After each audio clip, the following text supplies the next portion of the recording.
Trump knows everyone is full of shit. He knows all of us are full of shit. And I've said it a million times before on this very show. Conservatives lost the moral high ground when they got behind a guy who cheats on his pregnant wife with a porn star. And sorry, no one is going to take your moral crusade seriously ever again. Least of all, Trump. He showed no moral compunction in any area of his life. Why the hell would he suddenly care about the high road, especially when it is a road that leads to a list with his name on it? And Trump is absolutely right to call out all of his supporters on their bullshit moral crusade about Epstein. Trump is basically saying, you knew who I was when you elected me. Spare me your aghast vapors and couch faintings.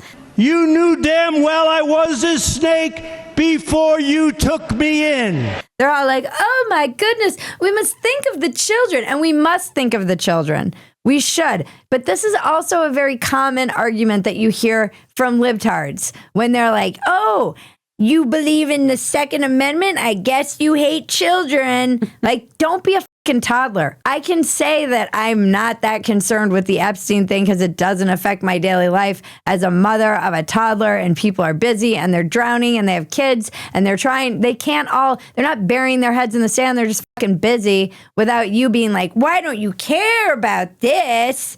You sound like libs when you take that moral high ground and try and make commoners care about things that they don't have time to care about. You also made a great point on Twitter about that, where you're like, anyone who's ever had Andrew Tate on your show, shut the fuck up about this sexual. Like, I don't want to hear from anyone who's been shaking hands with people who have been defending Andrew Tate or any of these people. I'm not taking those people seriously at all. But there are some conservatives who did manage to keep away from the more, salacious, disgusting members of the party. But they still, for 8+ years, all I've heard from the conservative right is that the ends justify the means.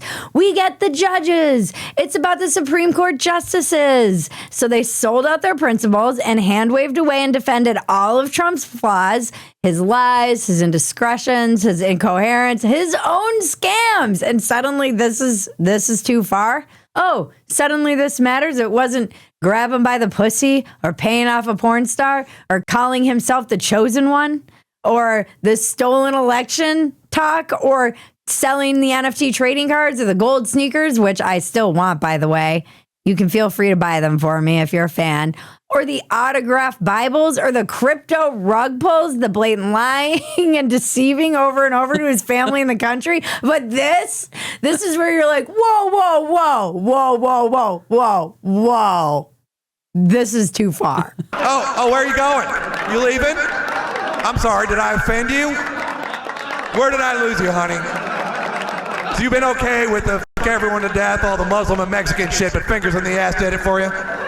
Cool, just wanted to see where your line was. He never even promised to release the Epstein files, by the way. Look, I voted for the guy. And you all know I'm not some MAGA chick. I've said this, but I'm not here drowning in tears over Donald Trump's moral betrayal. Shoot me if I ever cry over Donald Trump's morality. He's not my lover or my girlfriend. I'm not an idiot. I knew what I was voting for, and I knew exactly what I was voting against. And if you guys are willing to tell me that you care about the children so much that you're willing to burn the whole thing down, that you don't care about these children who are being put on a path to being sterilized and are getting mutilated on the way, then I also don't believe anything you fucking said ever, because you can't be like, we must care about these children while you don't care about the other children that you're supposed to be defending.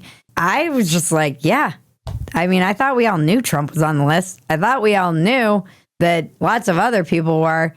And I thought we knew that none of this was ever coming out. Like, maybe I'm just old-fashioned.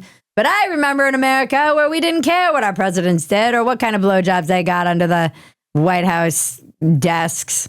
Trump has used whatever he needed to use to whip up his base. By the way, it's always been like her emails, the election was stolen, the Epstein list, whatever. And everyone bought it. And then these influencers sold it to their audiences. Trust the plan. Trump is playing 5D chess. And now they look dumb and they're mad. And fair enough. And here's the worst part and why they're stupid. They only look dumb for believing him because they're mad about it now. If they had just done what they'd always done and said nothing to see here, they wouldn't look so dumb. Please disperse. Nothing to see here. Well, they always look dumb, but they wouldn't look like rubes. Every time he gets attacked, his base just gets more protective. They're like antibodies. Republicans who approve of Trump, look at our CNN poll. The prior one, 86%. The one out this week, 88% were Republicans. How about Quinnipiac? The prior poll, 87% approve of Republicans. This week out, 90% were Republicans. If anything, Donald Trump's approval rating has gone up since this whole Epstein saga started. They love plenty of these pundits, but they love power more. They will turn off a podcast before they turn on this man. And if you're in the way, they're going to run right over you. Have we not learned this in a decade of covering this man? He has a very, very loyal group of people who are ride or die. Trump actually never promised anyone the Epstein files anyways. In fact, he said more than once blatantly that he didn't think any list should be released. So despite all of the histrionics, the truth is Trump has broken no promises here, shockingly, but he is gaslighting everyone. I will say that is not great. That is something that I do think could turn on him because he's doing the thing that Biden did with the price of eggs, which is like, oh, the eggs aren't expensive. Well, they're $11. And we're like, we know what we see. And him saying that this is an Epstein hoax is insane because the guy literally went to jail for trafficking and so did whatever Ghislaine Maxwell. She also is in jail for trafficking. So you can't really say the whole thing is a hoax. We all know that's not true.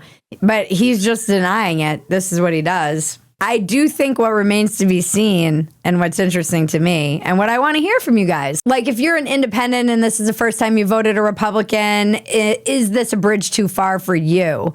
Is this something that is offensive because now he's doing the don't believe your lying eyes that Biden did? And it's like, f you. Like, I mean, I feel that. I feel like, all right, we all know this wasn't a hoax. But I also know who I voted for, so that's not really that surprising. And then his numbers come out, and his approval ratings are even higher than they were before. This isn't that surprising. Again, it's Republican based, so of course. But it is this like independent X-Files politics kind of podcasting space that I'm interested in knowing where they fall on this. They seem to be the people most invested in the Epstein stuff. And they seem to be the people most likely to be like, burn it all down. But so far, it seems like everyone is getting in line on the MAGA influencer space pretty quickly, except Bannon and Tucker, who are moments away from saying Trump is literally Hitler. Everyone I don't like is literally Hitler, literally Hitler, literally Hitler.